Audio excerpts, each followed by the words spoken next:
पंढरपूरमध्ये रोहित पवारांच्या विरोधात तीव्र आंदोलन करण्यात आले। सोलापूर जिल्ह्याचे पालकमंत्री जयकुमार गोरे यांची 10 वर्षांपूर्वीच्या कोर्टाने निकालात काढलेली केस उकरून काढत महिलेला सुपारी देऊन एका पत्रकाराला हाताशी धरून रोहित पवार यांनी कट रचून बदनामीचे षडयंत्र रचल्याचे विधान भवनामध्ये रेकॉर्डवर माहिती देण्यात आली। राज्याच्या मुख्यमंत्र्यांनी असे जाहीर केले। तसेच काल परवा विधान भवनाच्या पत्रकार कक्षामध्ये आमदार गोपीचंद पडळकर व महादेव देवकते या तरुणाने शरद पवारांचा टॅटू दाखवत गोपीचंद पडळकर यांचा खून करण्याची सुपारी किंवा तसे षडयंत्र रोहित पवार यांचे असल्याचे सर्व मीडियासमोर सांगितले म्हणून पंढरपुरातील बहुजन बांधवांच्या वतीने छत्रपती शिवाजी चौकात तीव्र भावना व्यक्त केल्या। रोहित पवारांच्या प्रतिमेला जोडे मारून त्यांची प्रतिमा पायदळी तुडवण्यात आली व सरकारकडे मागणी करण्यात आली। या प्रकरणी दोन्ही प्रकरणांची एसआयटी चौकशी करून रोहित पवारांना त्वरित अटक करावी, अन्यथा राज्यभर याचे तीव्र पडसाद उमटतील आणि याची सर्व जबाबदारी ही प्रशासनाची राहील। या आंदोलनात माऊली खळणवर, सुभाष मस्के, दीपक चंदनशिवे, प्राजक्ता बेणारे, प्रशांत देशमुख, नगरसेवक अमोल डोके, अक्षय वाडकर, नगरसेवक विजय वरपे, नगरसेवक अंबादास धोत्रे, सोमनाथ ढोणे,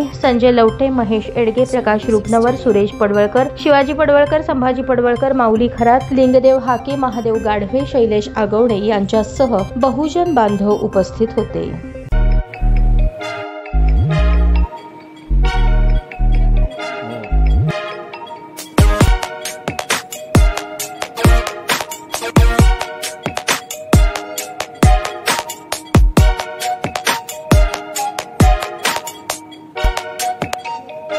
सोलापूर शहरातील सुप्रसिद्ध हॉस्पिटल म्हणजे सेंट्रल मल्टी स्पेशालिटी हॉस्पिटल मागील अनेक वर्षापासून सेवा बजावत आहे। 24 तास इमर्जन्सी सर्व्हिस, मॉडर्न टेक्नॉलॉजी, अनुभवी डॉक्टर्स तसेच अत्याधुनिक तंत्रज्ञान सुविधांनी सुसज्ज स्त्रीरोग प्रसूती विभाग, ऑर्थोपेडिक विभाग, मेडिकल विभाग आणि इतर एकमेव नाव म्हणजे सेंट्रल मल्टी स्पेशालिटी हॉस्पिटल। पत्ता गणेशपेठ शॉपिंग सेंटर, मंगळवार बाजार, सोलापूर।